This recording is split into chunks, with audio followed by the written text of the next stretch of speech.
Hello everyone, you all are welcome to MM Institute of Commerce।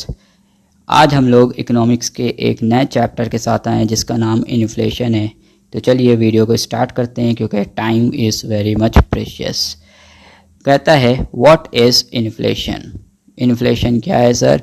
Inflation refers to a situation in which price rise and value of money falls. क्या कह रहा है? Prices बढ़ते जा रहे हैं, ठीक है, प्राइसेस बढ़ते जा रहे हैं और मनी की वैल्यू जो है वो फॉल होती जा रही है। सर समझ में नहीं आया कहना क्या चाह रहा है। कहना ये चाह रहा है कि परचेजिंग पावर जो थी ना पैसे की वो गिरती जा रही है। कैसे सर? फॉर एग्ज़ाम्पल हम कहें कि आज से 50 साल पहले जाएं हम, तो वहाँ 1 रुपए में पूरा सौदा आ जाया करता था। यानी 1 रुपए की परचेजिंग पावर इतनी ज़्यादा थी कि उसके अंदर पूरे महीने का राशन लोग ख़रीद लिया करते थे। ठीक है, एक अजम्पशन हम लेके चल रहे हैं सर, आप इसको मजाक में मत ले लीजिएगा कि अरे सर आप 50 साल पहले कहाँ ये वो। ठीक है, तो एक अजम्पशन लेके चल रहे हैं कि अगर मान लीजिए 50 साल पहले हम जाएं और 1 रुपए में पूरे महीने का राशन ख़रीद लिया जाए, यानी 1 रुपए की परचेजिंग पावर कितनी ज़्यादा थी कि पूरे महीने का राशन ख़रीद लिया गया। ठीक, लेकिन आज 1 रुपए में आपको राशन मिल जाएगा? नहीं मिलेगा सर। ठीक है, तो परचेजिंग पावर क्या होती जा रही है? घटती जा रही है। यानी प्राइसेस क्या हो रहे हैं? बढ़ रहे हैं। वैल्यू ऑफ मनी क्या हो रही है? गिरती जा रही है। ठीक, यही वो कहने की कोशिश कर रहा है कि inflation refers to a situation in which prices rise, यानी पैसे बढ़ते जा रहे हैं चीज़ों के, एंड परचेजिंग पावर जो है वो घटती जा रही है। वैल्यू ऑफ मनी क्या हो रही है? गिर रही है। In other words inflation is commonly understood to be a situation in which price of goods and service rise at a fast pace। ठीक है, प्राइस बढ़ रहे हैं फास्ट पेस में यानी तेज़ी से। अब बात ये आती है कि एक बार किसी चीज़ का प्राइस बढ़ गया तो क्या वो इन्फ्लेशन है? जी नहीं, वो इन्फ्लेशन नहीं कहा जाता। इन्फ्लेशन होता है परसिस्टेंट राइज इन प्राइसेस, यानी बढ़ते ही चले जा रहे हैं उसके प्राइसेस, तब फिर इन्फ्लेशन की सिचुएशन आती है। ठीक है, एक बार अगर प्राइस बढ़ जाता है तो वो इन्फ्लेशन नहीं कहा जाता है, ये बात याद रखिएगा सर। ठीक है, जब परसिस्टेंटली राइज होते हैं प्राइसेस तभी इन्फ्लेशन की सिचुएशन होती है। ठीक है, चैप्टर जितने भी मैं पढ़ा रहा हूँ मैं पहले से ही बता दे रहा हूँ, बड़े इम्पॉर्टेंट हैं। ठीक है, एक एक कॉन्सेप्ट बहुत इम्पॉर्टेंट है क्योंकि एमसीक्यू के लिए, केस स्टडी के लिए आप लोग को बिल्कुल ही मेंटली इस चीज़ के लिए तैयार रहना होगा। ठीक है, तो बहुत अच्छे से चीज़ों को समझना पड़ेगा। एमसीक्यू में आप मार खा जाएंगे या तो केस स्टडी में मार खा जाएंगे, ये हम गारंटी दे रहे हैं। इकोनॉमिक्स का पेपर आसान नहीं होता है, तो please be attentive during the lecture. ठीक है, चलिए अगले क्वेश्चन की तरफ बढ़ते हैं। क्या कहता है? Define wholesale price index. Wholesale price index क्या होता है? Index number which represent general changes, which represent general change in the wholesale price of the commodities। ठीक है, इस known as wholesale price index, यानी जो होलसेल मार्केट है उसके अंदर जो चेंजेस आते हैं प्राइसेस में उसको होलसेल प्राइस इंडेक्स कहा जाता है। ठीक है, wholesale price index indicates change in general price level. ठीक है, एक देश के अंदर कितना प्राइस लेवल चेंज हुआ उसको रिप्रेजेंट करता है होलसेल प्राइस इंडेक्स। ठीक है, तो ये भी बड़ा इंपॉर्टेंट है एमसीक्यू के पॉइंट ऑफ व्यू से कि जनरल प्राइस लेवल को कौन इंडिकेट करता है एक इकोनॉमी के अंदर। ठीक है, तो इस चीज़ को याद रखिएगा, होलसेल प्राइस इंडेक्स है वो रिप्रेजेंट करता है। ठीक है, अगला क्वेश्चन कहता है what do you mean by consumer price index. Consumer price index क्या होता है फिर? Consumer price index numbers are intended to represent the average change over time in the price paid by ultimate consumer.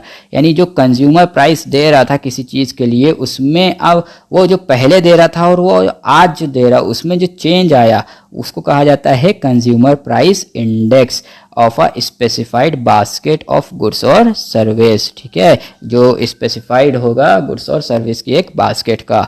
ठीक है, उसमें जो पहले वो प्राइस पे किया करता था उसके कंपैरिजन में आज जो प्राइस वो पे कर रहा है उसी चीज़ के लिए, उसी सेम चीज़ के लिए, तो चेंज तो हुआ होगा, जाहिर सी बात है। इन्फ्लेशन है, बढ़ रहा है प्राइस, यानी वैल्यू ऑफ मनी क्या हो रही है? गिर रही है। ठीक है, तो वो जो चेंज आया, जितना चेंज आया वो क्या है, कंज्यूमर प्राइस इंडेक्स। अब कहता है फूड बास्केट क्या है, तो food basket consist of specified food items, कुछ स्पेसिफाइड फूड आइटम्स होते हैं ऑफ डेली इंडिविजुअल कंजम्पशन, यानी एक तरीके से कह लीजिए जो रोज़मर्रा की चीज़ें होती हैं जो इंसान कंज्यूम करता है उसको क्या कहा जाता है, food basket. The average price is taken as a measure of food inflation. ठीक है, यहाँ पे एवरेज प्राइस लिया जाता है ताकि पता लगाया जा सके कि फूड का इन्फ्लेशन कितना है। ठीक है, अगले क्वेश्चन की तरफ बढ़ते हैं, बहुत ही इम्पॉर्टेंट अब आ रहे हैं कि टाइप्स ऑफ इन्फ्लेशन, कितने टाइप्स के इन्फ्लेशन होते हैं। तो ज़रा सा अब अपना दिमाग, अपने फेफड़े, अपने कान, नाक सब कुछ खोल के रखिएगा। ठीक है, क्योंकि यहाँ से इम्पॉर्टेंट चैप्टर शुरू होने जा रहा है। Define creeping inflation. Creeping inflation क्या होता है, एमसीक्यू के लिए भी बड़ा इंपॉर्टेंट है, केस स्टडी के लिए भी बहुत इंपॉर्टेंट है ये। When the rise in prices is very slow, क्या है, बहुत ही स्लो है। That of a snail, snail एक देखा होगा आपने कीड़ा होता है जो बहुत स्लोली चलता है। ठीक है, स्नेल की तरह। ठीक, it is called creeping inflation. इसको क्या कहा जाता है, क्रीपिंग इन्फ्लेशन कहा जाता है। प्राइसेस राइज अबाउट 2% एनुअली, बहुत ज़्यादा नहीं बढ़ते, 1 से 2% के बीच में ये प्राइसेस राइज होते हैं। ठीक है, क्रीपिंग इन्फ्लेशन में। It is regarded as safe and essential for economic growth, ये इकोनॉमिक ग्रोथ के लिए अच्छी चीज़ है। ठीक है, इससे पता चलता है कि हमारी इकोनॉमी ग्रो कर रही है। ठीक, चलिए अगले क्वेश्चन की तरफ बढ़ते हैं। कहता है डिफाइन वॉकिंग इन्फ्लेशन, ये भी बहुत इंपॉर्टेंट है केस स्टडी के लिए भी, एमसीक्यू के लिए भी, और एमसीक्यू के अंदर भी केस स्टडी आ सकती है सर, याद रखिएगा इस चीज़ को। तो when prices rise moderately and annual inflation rate is in single digit. ठीक है, मॉडरेटली क्या हो रहा है, प्राइस बढ़ रहा है। ठीक है, लेकिन क्या है, सिंगल डिजिट में बढ़ रहा है। It is called walking inflation. इसको क्या कहा जाता है, वॉकिंग इन्फ्लेशन कहा जाता है। Price rise about 3 to 6% annually. ठीक है, साल में 3 से 6% का इंक्रीमेंट इसमें देखा जाता है। Walking inflation is also known as trotting inflation. Examiner यहीं पे खेलेगा आपके साथ, वो देगा ट्रॉटिंग इन्फ्लेशन, आप कहेंगे हमने तो वॉकिंग पढ़ा था, ट्रॉटिंग क्या होता है। ठीक है, तो इस चीज़ के लिए भी अलर्ट रहना है कि यहाँ इनका दूसरा नाम ट्रॉटिंग इन्फ्लेशन है। ठीक है सर, जब मैं एमसीक्यू की प्रैक्टिस करवाऊँगा तब देखता हूँ कि कितने लोगों के कॉन्सेप्ट्स कितने क्लियर हैं। ठीक है, उस टाइम पे पता चलेगा। चलिए अगले क्वेश्चन की तरफ बढ़ते हैं। What is running inflation? When prices rise rapidly at a rate or speed of around 10 to 20% per annum। ठीक है, रनिंग इन्फ्लेशन में क्या होता है, 10 से 20% हर साल रेट जो है आपके प्राइसेस क्या हो रहे होते हैं, बढ़ रहे होते हैं। It is called running inflation. Such inflation affects the poor and middle class. किसको इफेक्ट डालते हैं, पुअर्स और मिडिल क्लास के लोगों को। ठीक है, लेकिन बड़ा खतरनाक एडवर्सली। ठीक, अगला क्वेश्चन कहता है define hyper inflation. Hyper inflation क्या होता है, when prices rise very fast at a double और ट्रिपल डिजिट। क्या डबल या फिर ट्रिपल डिजिट तक के पहुंच जाता है ये। ठीक है, rates from more than 20 to 100%। क्या 20% से लेके 100% तक पहुंच जाता है ये per annum. It is usually called hyper inflation और गैलोपिंग इन्फ्लेशन। सर फिर आप फिर फंसे, अरे वाह सर, कितने बार हमको फंसना पड़ेगा कि एक चीज़ के दो नाम, एक चीज़ के दो नाम, एक चीज़ के दो नाम, कितने नाम याद रखें। क्या करें बच्चे, याद रखने पड़ते हैं। मैंने भी एग्ज़ाम दिया है, आपको भी एग्ज़ाम देना है, मैंने एग्ज़ाम दिलवाए हैं बच्चों के।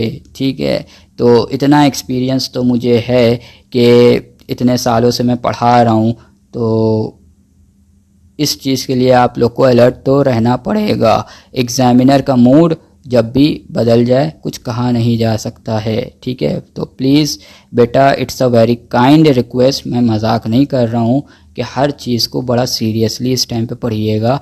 ये चीज़ें बड़ी इंपॉर्टेंट हैं। ये एमसीक्यू में इस तरीके से घुमाते हैं ना कि इंसान कंफ्यूज हो जाता है कि वो ऑप्शन ए सही है कि ऑप्शन बी सही है। ठीक है, इस तरीके का ये क्वेश्चन बनाते हैं कि इंसान दो ऑप्शंस में कंफ्यूज हो जाता है, जबकि अगर एज अ टीचर मैं देखूं तो मुझे साफ साफ दिखेगा कि सिर्फ एक ही ऑप्शन उसमें करेक्ट है। बट आप एज अ स्टूडेंट जब आप देख रहे होते हैं वहाँ पे, क्योंकि टेंस्ड माहौल होता है, 2 घंटे का टाइम होता है खाली, उस 2 घंटे के अंदर आपको पूरा 100 मार्क्स का पेपर अटेम्प्ट करना है, तो उसमें इतना दिमाग काम नहीं कर रहा होता है कि हम क्या करें और क्या ना करें। तो उस टाइम पे इतनी टेंशन होती है कि समझ में नहीं आती हैं चीज़ें। घर आने के बाद पता चलता है अरे यार गलत आंसर, हम मार्क करके आ गए, आंसर तो ये था। ठीक है, तो प्लीज़ बी अलर्ट, कॉन्सेप्ट्स जो हैं बड़े अच्छे से समझिए, नाम जो हैं वो याद करके जाइएगा डिफरेंट, क्योंकि एग्जामिनर कोई भी नाम डाल सकता है। चलिए अगले क्वेश्चन की तरफ बढ़ते हैं। Define demand pull inflation. Demand pull inflation बहुत इंपॉर्टेंट कॉन्सेप्ट है ये भी। Demand pull inflation refers to a situation, क्या है, एक ऐसी सिचुएशन है in which prices rise because the demand for goods and service exceeds. क्यों प्राइस राइज होते हैं? क्योंकि जो डिमांड होती है वो बढ़ जाती है, ठीक है, दैन देयर टोटल सप्लाई, ठीक है, at a current prices. It is also called excess demand inflation. यहाँ पे भी देखिए एक्सेस डिमांड इन्फ्लेशन एक नया नाम डाल दिया गया। आपने लॉ ऑफ डिमांड पढ़ा होगा, आई होप सो, इकोनॉमिक्स के अंदर, मैंने ही पढ़ाया है आपको। डिमांड चैप्टर में कहता है कि जब प्राइस घटते हैं तो डिमांड बढ़ती है, ठीक है, और जब प्राइस बढ़ते हैं तो डिमांड घटती है। लेकिन यहाँ पे ये कह रहा है कि सेम प्राइस है लेकिन फिर भी डिमांड बढ़ रही है।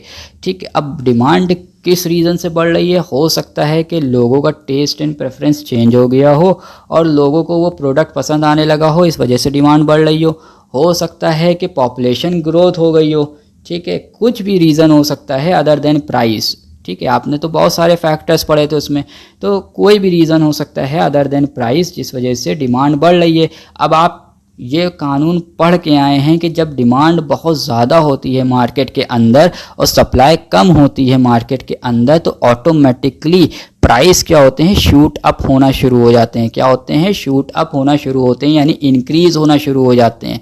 अब जब प्राइस इंक्रीज़ होना शुरू होते हैं तो क्या अराइज होता है? डिमांड पुल इन्फ्लेशन अराइज हो जाता है, यानी डिमांड की वजह से महंगाई हो गई है। ठीक है, चलिए सर अगले क्वेश्चन की तरफ बढ़ते हैं। कह रहा है what is cost push inflation. Cost push inflation क्या होता है, इसको देखते हैं हम लोग। Inflation caused by cost factor is called cost push inflation. क्या सर आप भी, कॉस्ट फैक्टर की वजह से अगर प्राइस बढ़ जाए तो कॉस्ट पुश इन्फ्लेशन है। The push forces operates through cost factors such as wages, profits और मटेरियल कॉस्ट। अब देखिए कॉस्ट पुश इन्फ्लेशन अराइज कैसे होता है, डेफिनेशन से तो इतना ज़्यादा क्रिस्टल क्लियर नहीं हुआ, लेकिन मैं समझाने की कोशिश करता हूँ कि मान लीजिए वे जो आपके लेबर्स हैं उन्होंने स्ट्राइक कर दी कि मैं इतने रेट पे काम नहीं करूँगा, मेरा रेट बढ़ा के दो। ठीक है, अब स्ट्राइक जब हुई तो उसमें क्या होगा कि आपको रेट मजबूरी में बढ़ाने पड़ेंगे। अब जब रेट बढ़ाएंगे आप तो फिर जाहिर सी बात है कि आप अपनी जेब से तो पैसा नहीं देंगे ना, उसका आप पैसा वसूलेंगे, तो फिर अपने प्रोडक्ट का प्राइस अल्टीमेटली आपको बढ़ाना पड़ेगा। ठीक है, ताकि वो आप उस चीज़ को जो भी आपका लॉस उधर हो रहा था उसको कवर अप कर सकें। फिर दूसरा रीज़न हो सकता है कि मटेरियल का प्राइस बढ़ गया हो जिस वजह से आपको फिर रेट अपने बढ़ाने पड़ जाए, या हो सकता है कि आपको बहुत शौक़ हो गया हो कि नहीं मुझे तो प्रॉफिट बहुत ज़्यादा अब कमाना है, तो आपने अपने रेट बढ़ा दिए हों। तो कॉस्ट पुश इन्फ्लेशन कॉस्ट के बढ़ जाने की वजह से ज़्यादातर होता है। ठीक है, जब आपकी कॉस्ट इंक्रीज़ हो जाती है तो कॉस्ट पुश इन्फ्लेशन अराइज हो जाता है। चलिए अगले क्वेश्चन की तरफ बढ़ते हैं। कहता है explain the 5 causes of demand pull inflation. कोई 5 वजह बताइए जिसकी वजह से डिमांड पुल इन्फ्लेशन अराइज होता है। तो चलिए हम लोग शुरू करते हैं। पहला कहता है इंक्रीज इन मनी सप्लाई। क्या? Increase in money supply. चलिए पढ़ते हैं इसमें क्या कह रहा है। Demand pull inflation is majorly cause due to increase in the supply of money. क्या हुआ? सप्लाई ऑफ मनी बढ़ गई, which leads to increase in aggregate demand. उससे क्या हुआ? एग्रीगेट डिमांड भी बढ़ गई। ठीक, supply of money includes currency with public and demand deposit with the bank. क्या क्या इसमें आता है? करेंसी जो है, इन जो लोग हैं जनरल पब्लिक है उनके साथ जो करेंसी है, प्लस डिमांड डिपॉजिट जो उन्होंने बैंक में कर रखा है। This is money in spendable form. ये डिमांड डिपॉजिट है, तो जब भी वो डिमांड करेंगे तो बैंक को देना पड़ेगा, यानी ये स्पेंडेबल फॉर्म में अवेलेबल रहती है। अब कहना क्या चाह रहा है इंक्रीज इन मनी सप्लाई में, कि जैसे जैसे अगर मनी की सप्लाई मार्केट में बढ़ जाए, लोगों के पास पैसा ज़्यादा आ जाएगा, तो भाई उनकी डिमांड भी बढ़ जाएगी। अब जब डिमांड बढ़ेगी, सप्लाई थोड़ी बढ़ गई। सही बोल रहे हैं? अगर डिमांड पैसे के आने की वजह से बढ़ रही है तो सप्लाई थोड़ी बढ़ जा रही है। सप्लाई तो उतनी ही है, डिमांड लेकिन बढ़े जा रही है। अब क्या होगा? डिमांड पुल इन्फ्लेशन अराइज होना स्टार्ट हो जाएगा, क्योंकि लोग फिर महंगे दाम पे बेचना शुरू करेंगे। वो मौके का फ़ायदा ही उठाएगा सप्लायर। जाहिर सी बात है कि भैया इतने लोग लेने को खड़े हैं, मेरे पास सप्लाई तो है ही नहीं, तो भैया जो ज़्यादा पैसे देगा वो आके ले जाए। इसलिए यहाँ पे डिमांड पुल इन्फ्लेशन अराइज हो जाता है। अगला रीज़न क्या कहता है? Increase in disposable income. When the disposable income of the people increases, it raises their demand for goods and services leading to demand pull inflation। ठीक है, ये भी एक रीज़न होता है। ठीक है, डिस्पोजेबल इनकम क्या होती है सर? डिस्पोजेबल इनकम यानी वो इनकम जो आप टैक्स देने के बाद जो आपकी इनकम बचती है वो डिस्पोजेबल इनकम होती है, यानी अब आप उसको कहीं भी खर्च कर सकते हैं। ठीक है, अगर वो बढ़ जाती है, टैक्सेस फॉर एग्जांपल सरकार ने कम कर दिए, ठीक है, जैसे अभी सरकार ने नई पॉलिसी अभी जो बजट में लेके आए हैं कि 12 लाख तक के अब हम लोग कोई टैक्स आम जनता से नहीं लेंगे। ठीक है, तो इन दैट केस अगर जो है टैक्सेस कम हो जाते हैं तो डिस्पोजेबल इनकम ज़्यादा बचती है। ठीक, जब डिस्पोजेबल इनकम ज़्यादा हो जाती है तो फिर लोग डिमांड भी ज़्यादा करते हैं। डिमांड वही फिर कॉन्सेप्ट अप्लाई हो जाता है कि डिमांड ज़्यादा हो गई, सप्लाई तो नहीं बढ़ी, फिर वही होता है कि प्राइसेस शूट अप होना स्टार्ट होते हैं और डिमांड पुल इन्फ्लेशन अराइज हो जाता है। फिर अगला क्वेश्चन क्या, अगला पॉइंट कहता है increase in population. Increase in population also called causes demand pull inflation. ठीक है, ये भी एक रीज़न है डिमांड पुल इन्फ्लेशन का। Increase in population means increase in demand for consumer goods. Increase in population का मतलब क्या? पॉपुलेशन बढ़ रही है, आम जनता की पॉपुलेशन बढ़ रही है, तो कंज्यूमर गुड्स की ही डिमांड बढ़ेगी, प्रोड्यूसर गुड्स की डिमांड नहीं बढ़ेगी। It increases the aggregate demand for goods and services. ठीक, डिमांड तो बढ़ जाती है लेकिन सप्लाई नहीं बढ़ पाती है, जिस वजह से डिमांड पुल इन्फ्लेशन अराइज हो जाता है। फिर अगला पॉइंट कहता है increase in export demand. Expansion in foreign demand as a result in export will raise the income of the poor people। भाई देखिए, एक्सपोर्ट अगर ज़्यादा होगा, ठीक है, तो लोगों को एम्प्लॉयमेंट ज़्यादा मिलेगी। जब एम्प्लॉयमेंट ज़्यादा मिलेगी तो पैसा भी अच्छा मिलेगा। जब पैसा अच्छा मिलेगा तो जो पुअर्स हैं उनके पास पैसा आएगा तो फिर उनकी डिमांड भी बढ़ेगी। वही वो कहने की पॉइंट कोशिश कर रहा है कि इनकम बढ़ जाती है पुअर पीपल्स की। This will push up demand for goods and services with in the country. तो फिर उनकी डिमांड बढ़ जाती है गुड्स और सर्विसेज को लेके, लेकिन सप्लाई नहीं बढ़ती, सप्लाई उतनी ही रहती है। सर ये याद रखिएगा, बार बार मैं बोल रहा हूँ डिमांड पुल इन्फ्लेशन में ये बात। ठीक है, अगर सप्लाई बढ़ गई गलती से भी तो फिर डिमांड पुल इन्फ्लेशन हो ही नहीं पाएगा। ठीक है, तो supply remain constant, demand increases which leads to increase in prices. Always remember this. ठीक है, कि ये कॉन्सेप्ट ही है कि demand increases but supply remain constant which leads to increase in prices and leads to demand pull inflation. ठीक है sir, अगले पॉइंट की तरफ बढ़ते हैं। High rate of investment. ठीक, कह रहा है the heavy investment made by the government as well as private industrialists have resulted in continuous increase in the prices of capital goods। ठीक है, इससे क्या होता है, कैपिटल गुड्स के प्राइसेस बढ़ते हैं and other item of production. चलिए सर अगले क्वेश्चन की तरफ बढ़ते हैं। जी sir, explain 5 causes of cost push inflation. Cost push inflation के कोई 5 रीज़न बता दीजिए। तो पहला रीज़न है rise in wages. Rise in wages has been considered as the main determinant of cost push inflation. ठीक है, मेनली जो कॉस्ट पुश इन्फ्लेशन अराइज होता है वो किस वजह से होता है, वेजेस के बढ़ने की वजह से। This is because in modern times workers have organized themselves into strong trade union. ठीक है, इनके पास जो ट्रेड यूनियन है वो बहुत स्ट्रॉन्ग है, यानी इतनी स्ट्रॉन्ग है कि जब तक कि वो अपनी बात नहीं मनवा लेती काम ही नहीं करती है। अब काम तो करवाना है, मजबूरी है, तो फिर क्या करना पड़ता है, उनकी बातों को मानना पड़ जाता है, जिसकी वजह से कॉस्ट पुश इन्फ्लेशन अराइज हो जाता है, क्योंकि हमारी कॉस्ट बढ़ जाती हैगी। ठीक है सर, अगला पॉइंट कहता है increase in the price of basic materials. Cost push inflation also caused by increase in the prices of some basic material such as steel, basic chemicals, oils etcetera. ठीक, इन सब के बढ़ने से भी क्या होता है, कॉस्ट पुश इन्फ्लेशन अराइज होता है। ये बेसिक मटेरियल हर जगह यूज़ होते हैं, मैक्सिमम जगह पे ये बेसिक मटेरियल तो यूज़ होते ही होते हैं इस वजह से।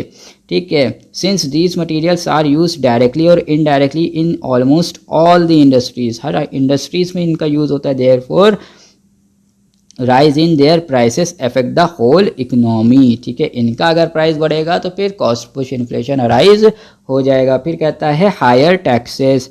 Another important cause of cost push inflation is the imposition of higher taxes on commodities. अगर सरकार टैक्सेस बढ़ा दे, जीएसटी बढ़ा दे कमोडिटीज़ के ऊपर, ठीक है, तो फिर क्या अराइज हो जाएगा, कॉस्ट पुश इन्फ्लेशन। क्यों, क्योंकि सर जो सेलर है वो अपनी जेब से जीएसटी थोड़ी देगा, वो क्या करेगा, जब बिल बनाएगा तो उसके अंदर प्रोडक्ट का प्राइस लिखेगा, प्रोडक्ट के प्राइस के बाद वो लिखेगा जीएसटी। जीएसटी आप ही को देनी है एज अ कंज्यूमर, यानी जीएसटी आपने इनडायरेक्ट टैक्सेस मैंने पढ़ाया है आपको। इनडायरेक्ट टैक्सेस में मैंने क्या बताया था, बर्डन कैन बी शिफ्टेड, यानी बर्डन शिफ्ट किया जा सकता है, अल्टीमेट कंज्यूमर ही जीएसटी बियर करता है। ठीक है, यानी हर एक अपना बर्डन शिफ्ट करता रहता है। मैन्युफैक्चरर शिफ्ट करता है होलसेलर पे, होलसेलर शिफ्ट करता है रिटेलर पे, रिटेलर शिफ्ट कर देता है कंज्यूमर पे, कंज्यूमर बेचारा मरता है इसमें। ठीक है, तो अगर सरकार टैक्सेस बढ़ाती है कमोडिटीज़ पे, एक्साइज ड्यूटीज़ हैं, सेल्स टैक्स है, जीएसटी है, these taxes largely passed over to the consumers. ठीक है, तो कंज्यूमर को तो महंगा पड़ेगा ना भाई, टैक्स बढ़ गया है तो टैक्स सर अब जो कंज्यूमर को ज़्यादा पे करना पड़ेगा, तो यानी कमोडिटी जब खरीद रहे हैं तो उनको महंगा मिल रहा है वो सामान। ठीक है, इस वजह से कॉस्ट पुश इन्फ्लेशन अराइज होता है। फिर अगला पॉइंट कहता है oil price hike and global inflation. ठीक है, global inflation and hike in oil price have resulted in higher impact of crude oil from abroad. ठीक है, अगर तेल का जो प्राइस है वो बढ़ जाता है या फिर जो है दुनिया में इन्फ्लेशन आ जाता है, तो इसका असर अपने देश में देखने को मिलता है। ऑयल का अगर प्राइस बढ़ता है तो पूरी तरीके से महंगाई आ जाती है, क्योंकि ऑयल जनरली हर जगह पे यूज़ किया जाता है। ठीक है, it results in the rise in prices of diesel, petrol and other petroleum products in India. ठीक है, ऑयल का प्राइस बढ़ने से क्या हुआ, बहुत सारी चीज़ें महंगी होना शुरू हो गई। फिर आखिरी पॉइंट कहता है administrative price. Administrative price refers to the price fixed by government for essential goods, यानी सरकार क्या करती है, कुछ एसेंशियल कमोडिटीज़ है, ठीक है, उसके प्राइसेस डिसाइड करती है, वो खुद डिसाइड करती है।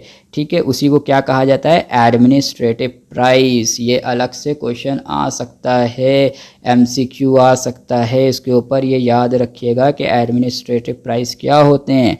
ठीक, price level in the country has also increased due to frequent hike in the administered price like railway flights, port charges and goods produced by public sector undertaking। ठीक है, ये सारे चीज़ों के जो रेट बढ़ाए जा रही है सरकार, इस वजह से भी कॉस्ट पुश इन्फ्लेशन देखने को मिल रहा है। चलिए सर अगले क्वेश्चन की तरफ बढ़ते हैं। क्या कह रहा है, कहता है explain the effect of inflation on production. Production पे इन्फ्लेशन का क्या असर देखने को हमें मिलता है, तो असर तो देखने को मिलता है। चलिए क्या है देखते हैं, पढ़ते हैं उसको। सबसे पहला कहता है मिस एलोकेशन ऑफ रिसोर्सेस। क्या, misallocation of resources. Inflation disrupts the smooth working of the price mechanism. ठीक, प्राइस मैकेनिज्म क्या होता है सर? ये प्राइस मैकेनिज्म आपके क्लास 12th का चैप्टर है, ठीक है, तो वहाँ पे आपको पढ़ाया जाता है प्राइस मैकेनिज्म। प्राइस मैकेनिज्म एक ऐसा मैकेनिज्म है जिसके अंदर प्राइसेस जो डिसाइड होते हैं वो फोर्सेस ऑफ डिमांड और सप्लाई डिसाइड करती हैं, ठीक है।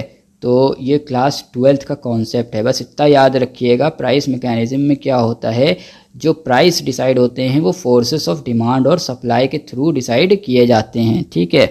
तो वही कह रहा है इन्फ्लेशन क्या करता है, जो स्मूथ वर्किंग कर रहा था प्राइस मैकेनिज्म उसको डिसरप्ट कर देता है। It leads to maladjustment in production, ठीक है। Producers divert their resources from the production of essential commodities to non essential commodities, ठीक है। क्या करते हैं, इनके जितने भी रिसोर्सेस होते हैं, जो कमोडिटी वो बना रहे थे उस कमोडिटी को अब नहीं बनाते, वो उस कमोडिटी को बनाते हैं जो एसेंशियल नहीं है। क्यों? क्योंकि उसमें प्राइसेस ज़्यादा हैं। प्राइसेस ज़्यादा यानी प्रॉफिट ज़्यादा, हम तो प्रॉफिट के लिए काम करने बैठे हैं, ठीक है। इस वजह से वो क्या करते हैं, उसके प्राइसेस को बढ़ता हुआ देख के अपने रिसोर्सेज सारे उधर वाल डाइवर्ट कर देते हैं। ये एक इफेक्ट देखने को मिला ड्यू टू इन्फ्लेशन। दूसरा, reduction in saving. Inflation adversely effect saving, पूरी तरीके से सेविंग पे असर डालता है। क्यों? क्योंकि सर जब महंगाई होएगी ना तो लोग अपनी जो सेविंग करे हुए थे उसी में से तो निकाल के चीज़ें खरीदेंगे, तो सेविंग क्या हो जाती है, बहुत ज़्यादा कम हो जाती हैं, बहुत ज़्यादा इफेक्ट देखने को मिलता है। When prices rise rapidly, more money is now needed to buy the same amount of goods, ठीक है। वही गुड्स खरीदने के लिए अब ज़्यादा पैसा देना पड़ रहा है, तो सेविंग से ही तो निकाल के देंगे, ठीक। Then before it reduces savings and hence investment. आप लोग को कैपिटल फॉर्मेशन मैंने पढ़ाया था। कैपिटल फॉर्मेशन कब हो पाती है, जब सेविंग होती है।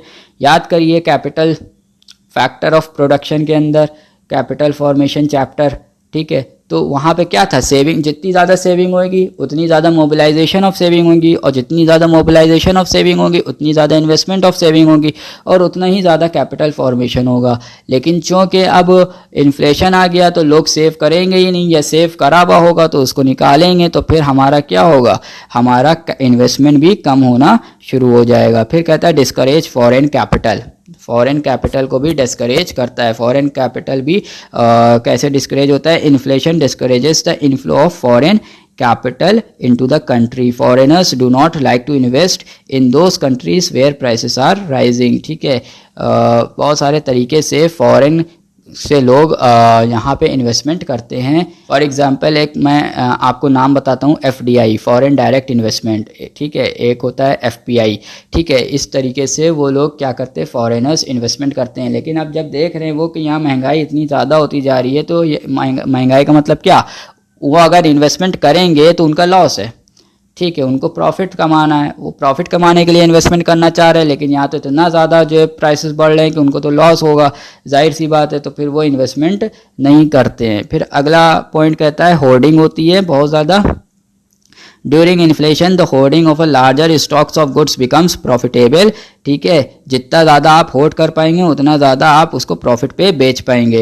As a result of this the available supply of goods in relation to increasing demand decreases, ठीक है। क्या होता है, डिमांड बढ़ गई है लेकिन जो कि सामान होल्ड कर लिया है सप्लायर्स ने, तो सप्लाई तो मार्केट में है ही नहीं, ठीक। This results in black marketing. इससे क्या होता है, काला बाजारी शुरू होती है। हमारे पास सामान रखा है, सामान लेने आया बंदा, शॉपकीपर है, मैं शॉपकीपर है, ठीक है। मैं इस टाइम मैं हैं, क्यों, क्योंकि इन्फ्लेशन है। अब होगा क्या, सामने से सामान खरीदने आएगा जब इंसान, तो मैं कह दूंगा नहीं है, मैं क्या बोलूँगा, नहीं है मेरे पास सामान भाई।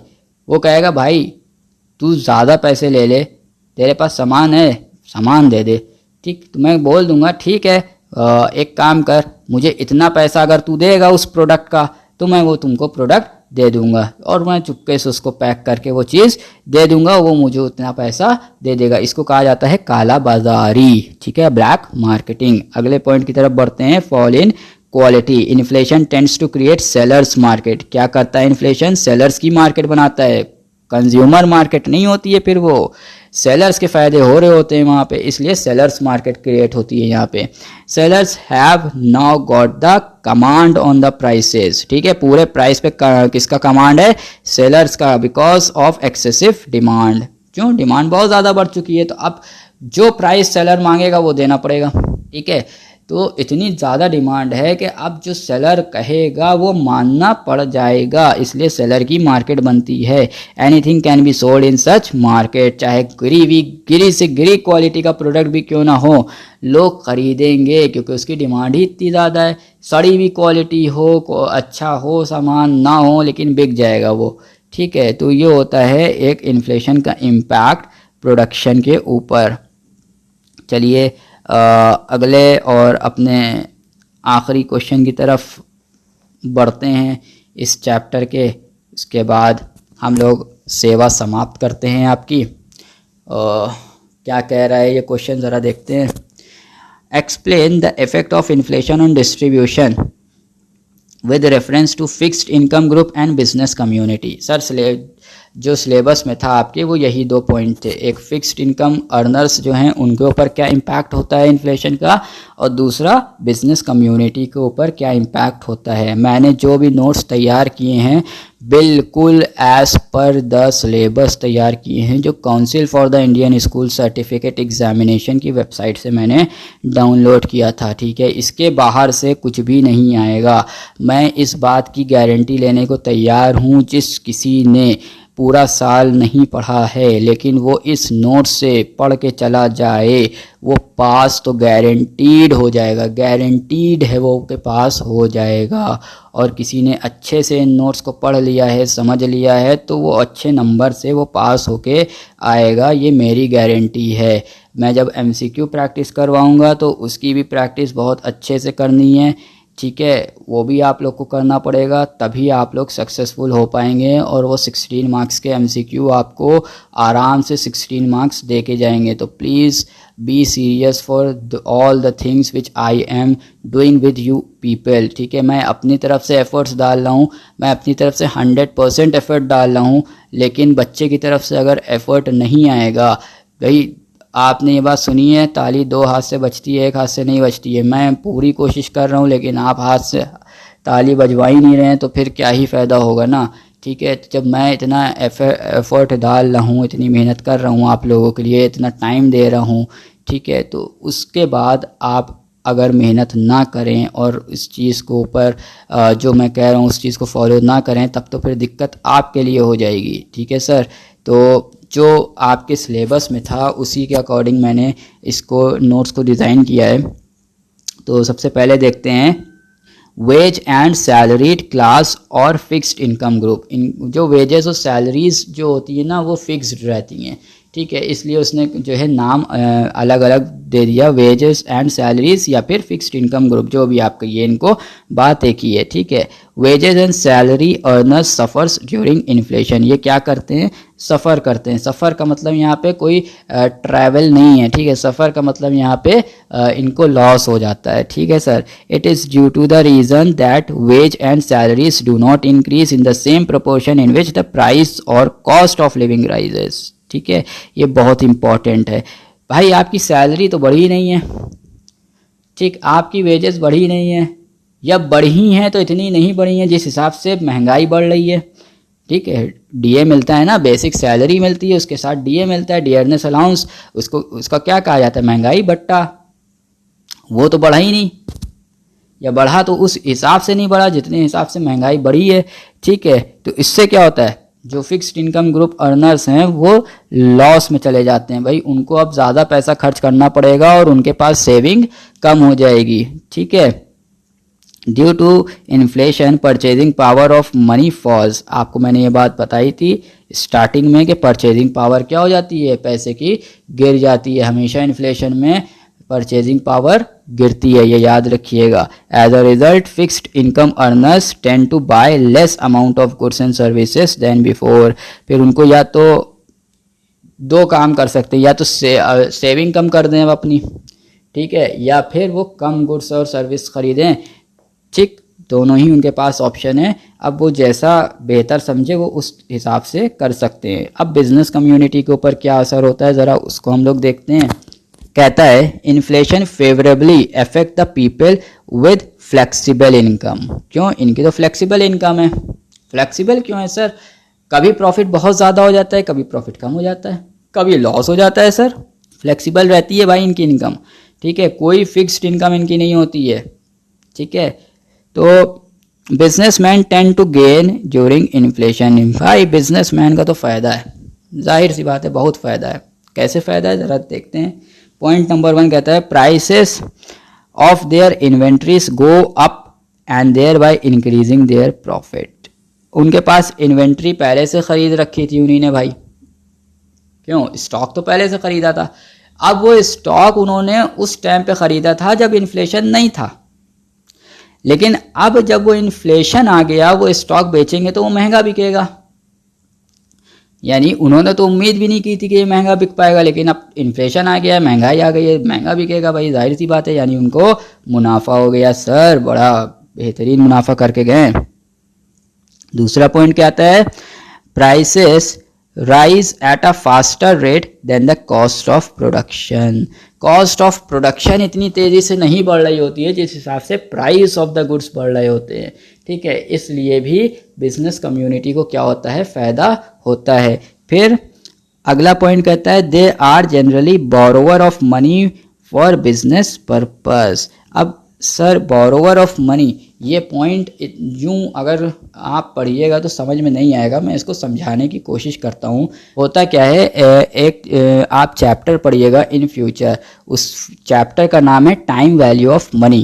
कहता है कि वक्त के साथ साथ पैसे की कीमत गिर जाती है, ठीक।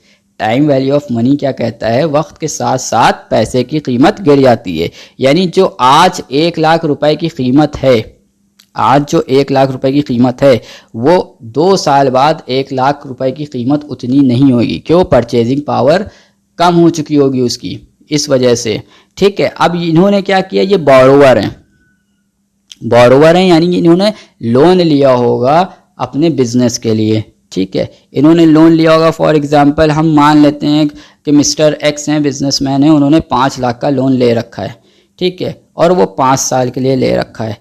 अब सर जिस टाइम उन्होंने 5 लाख का लोन लिया था उस टाइम पे 5 लाख की वैल्यू कुछ और थी, लेकिन 5 साल होते होते इन्फ्लेशन इतना आ गया कि उस 5 लाख की वैल्यू तो उतनी रही नहीं, ठीक। यानी इन्होंने जो बिजनेसमैन है मिस्टर एक्स, इन्होंने जो पैसा वापस किया वो कम किया, जबकि अगर एक्चुअली में देखा जाए तो उनको 5 लाख की वैल्यू के हिसाब से ही पैसा देना चाहिए था भाई। आज जो इन्होंने लोन लिया 5 लाख का, कल वो 5 लाख की परचेजिंग पावर कम हो गई होगी, ठीक है। तो जितनी हो गई होगी परचेजिंग पावर उतना तो रिफंड करना चाहिए ना बिजनेसमैन को वापस, लेकिन वो तो सिर्फ उतना ही रिफंड करेंगे जितना उनका अग्रीड अमाउंट है।